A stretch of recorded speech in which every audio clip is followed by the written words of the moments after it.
Tom Verducci, MLB Network Insider, Sports Illustrated Zone, joining me here again on the Rich Eisen Show. How are you, Tom? I'm doing great. My elbow is just fine, Rich. No bun spurs? Not that I know of. Well, now, which is your microphone hand? Right or left? That's the right. Okay. So, but you're able to go to your left arm should a bone spur in the right elbow come up during a broadcast, right, Tom? I am the ultimate gamer. I play hurt all the time, so that's not a problem with me. You just take it one inning at a time and hope for the best. That's what you do. Stay within myself. What do you think of when you hear about all the NFL fans and all the NFL observers saying, wow, $87 million guaranteed dollars, that's a whole bunch of money. What do you think of when you hear that? Pablo Sandoval. I think about the power of the MLB union, where the union has these guaranteed contracts for players, and guys who aren't even superstar players like Pablo Sandoval and Hanley Ramirez get this guaranteed money. You take it to the bank no matter what, whether you perform or not, whether you get hurt or not. You earn the money, and you don't have to earn it going forward.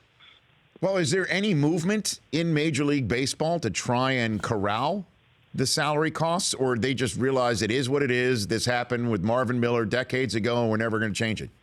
Yeah, it's not going back, and actually the owners are pretty cool with it because they have really significantly increased the revenues that they're taking in, so that now it's still right around about a 50% split in terms of how they split up their revenues. But that doesn't count all the money the Major League Baseball owners are making with advanced media, which outside of the baseball stuff that they do, I mean, they're streaming all kinds of, HBO things and NBA, and that's a cash cow as well. So I think they're paying it out as long as it's all coming in, and so far it's all been coming in. Yeah, I was going to ask you where the revenues are coming from, because obviously it's not at the turnstile. And then, whatever rights fees there are kind of is dwarfed by the rights fees that we see in the NFL. And I know that they're paying fewer guys than they do in the NFL, but I'm just wondering so it's really 50%. That's it.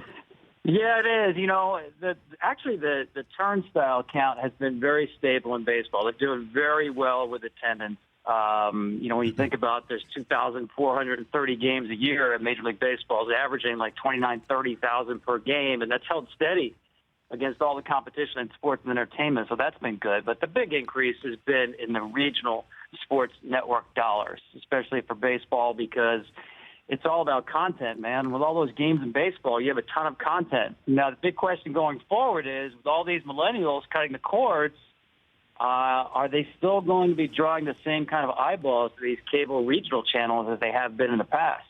We don't know the answer to that, but I do know that most of these cable deals go out 15, 20 years. So longer short term, I think the owners are okay. All right, so let's talk about the season here and the latest news, the biggest news, that Clayton Kershaw is going on the disabled list. What can you tell me about his injury, the epidural, and could it be as simple as, all right, he takes that shot to the back and in the second half of the season he's back to the Clayton Kershaw we all know? It could be that simple. Now, you have to understand this was not, one traumatic injury. This has been bothering him now for a few starts.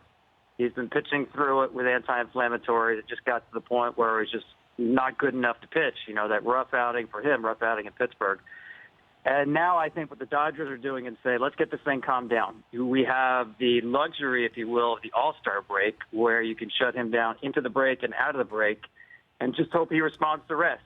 And I think it sounds like he will. It doesn't sound like it's a long-term issue. I think they're being very careful, as they should. But it's a shame. Kershaw's never started an All-Star game. Remember, they gave the ball to Matt Harvey a couple of years ago. The game was in New York. They gave it to Adam Wainwright when Mike Matheny was managing the team. He gave it to his own guy.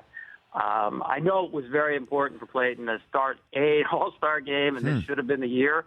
But obviously now's not the time with the back issue. So what can you tell me about Greinke? What are you hearing about him?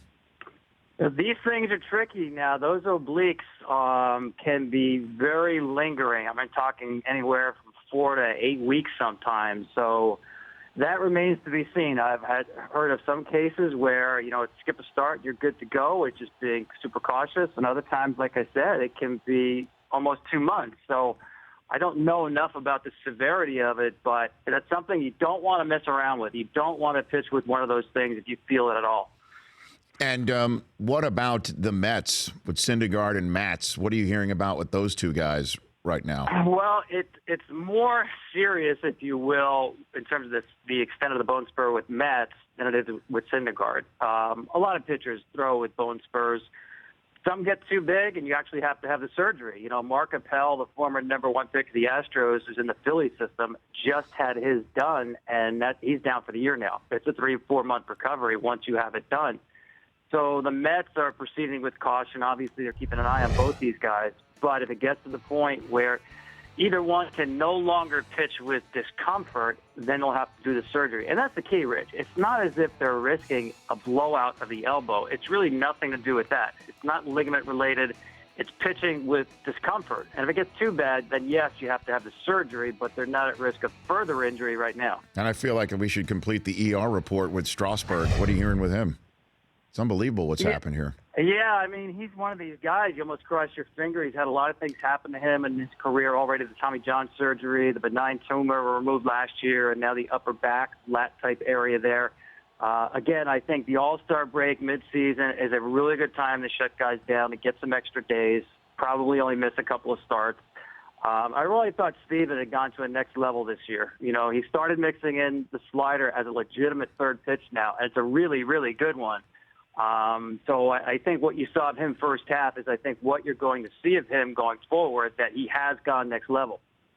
Tom Verducci, MLB Networks and Sports Illustrated. There's so many. I can't even keep up with the number of people that employ you, Tom, here on the Rich Eisen Show. Yeah, you forgot Fox. Fox too. Sports, I got, of course. Red Sox on Saturday. Yeah, is that what is Buck? Do we get Buck back in the booth? Do you know? No, I'm with Kenny Albert on Saturday. Okay. You got the Angels and the Red Sox, which looked like a great matchup before the season started, but boy, the Angels are scuffling big time. But what's happened with the Red Sox, Tom? What's happened with them? Pitching is cratered, Rich. I think they're going to have to make a deal at the deadline. They thought they had things covered with an inventory of young pitchers, but Eduardo Rodriguez and Henry Owens have both gone backward this year, and they no longer have coverage for that rotation. And David Price, let's be honest, he's been bad this year, and I think David would tell you that himself.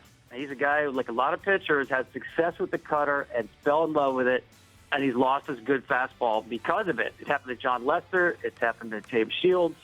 I think he's fine because he's healthy, but I think he's going to have to re-examine some things to have some better results in terms of how he uses his pitches. How for real are the Indians? Totally legit. And I didn't think that coming into the season. I thought they were short offensively. But that pitching staff is a redo of the Mets of 2015. When you talk about their starting rotation, pure stuff-wise, combination, velocity, and spin, I don't know that there's any team better in the American League right now. I mean, they can throw some wicked, wicked stuff at you. And Trevor Bauer is the key. I mean, we always knew he had a good arm, #1 pick, always a little bit wild. He's figured it out this year. And I'm telling you, this is not a mirage with this team. I mean, 12 wins in a row. They're not going to do that many more times. But playoff contender, absolutely. Yeah, and then because we were talking about at the top of the show, could you imagine if the Indians and Cubs play each other in the World Series and somebody's fan base actually gets to be happy after Somebody's that? going to win. Right. I mean, barring Armageddon. That's And then how about the Red Sox fan get to see Theo go against Francona? That's right. We were talking about that as well. That would be unbelievable. I know we have a lot of baseball left to be played, and the Giants are still doing it. And Bumgarner's going to bat tonight. That's going to be fun to watch in an American League park. How cool is that? I mean, listen, if you're a position player on the Giants and you're not starting the pitcher's batting, I think even you have to understand you got to be pretty cool with that. Yeah. Because Bumgarner can absolutely mash. I talked with Bochy a while back, and he said he'd love to use him more as a pinch hitter in games, but, you really can't risk losing your ace at all. So he's going to be judicious about when he uses them, but yeah, give him 4 at-bats when you get a chance to under AL rules. So there's no shot of him in the home run derby. There's no shot of that, right, Tom? No, I mean, as much as we'd love to see it, I know Syndergaard wants to do it, Arrieta wants to do it. I mean, how cool would that be? That'd be great. Yeah, but you're paying these. Can you imagine if any one of those guys pulled into oblique in a home run derby at the All-Star game is out for the second half of the season? So, no, we won't see it, but it sounds like a great idea. All right. Hey, Tom, thanks for the call. Appreciate it. Enjoy the 4th. Have a good cast between the Red Sox and Angels on Fox, and we'll catch up with you after the break if that's all right with you. Absolutely. Thanks, Rich. You Always a got pleasure. it. Thank you. Same here. That's Tom Verducci, Emmy Award winner. The Rich Eisen Show, weekdays at noon Eastern on Audience.